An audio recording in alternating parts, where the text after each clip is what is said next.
हळदीला खताचा दुसरा भेसळ डोस देत आहोत. सध्या खताचा तुटवडा असल्यामुळे जे पाहिजे होतं ते खत आम्हाला मार्केटला मिळालं नाही.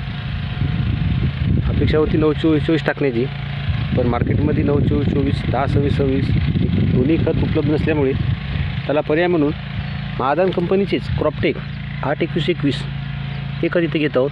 एकरी 2 पोते युरिया 30 किलो सोबत एरिस कंपनीची न्यूट्रिशन बॅग यामध्ये सर्व सूक्ष्म अन्नद्रव्ये असतात.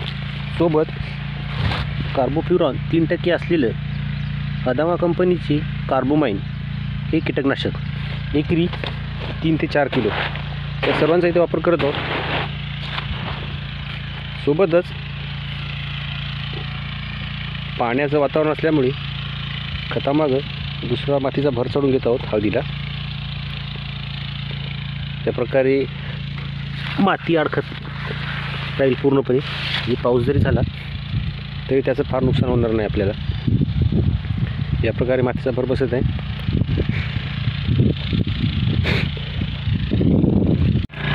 या प्रकारे हळदीला मातीचे भर बसत आहे.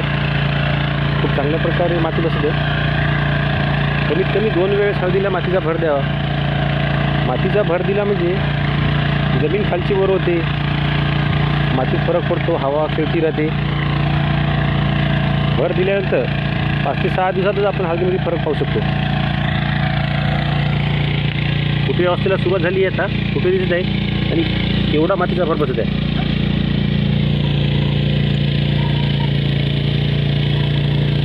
2-3 फुटे दिसत आहे.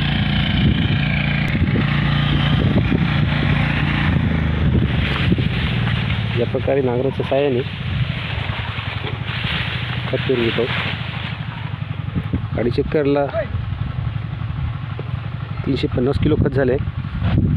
70 बेड 350 भागीला 70 5 किलोचं उत्तर येते. एका बेडला सरासरी 5 किलो खत पडलं पाहिजे. राऊंडअपचा 1 लिटरचा डबा कापून घेतला आहे. 5.5 डबे घेतलं तर बरोबर 5 किलो होते. या प्रकारे हळूहळू 2 तासाच्या मधात खत मिळते. तसं खोल माती अडपत पाहू शकतो आपण. आता मातीची भर बसल्यावर पाऊस जरी झाला तरी आपलं खत वाया जाणार नाही. धन्यवाद. सर्व हळदीला खत टाकून झाले, बेड मारून झालं.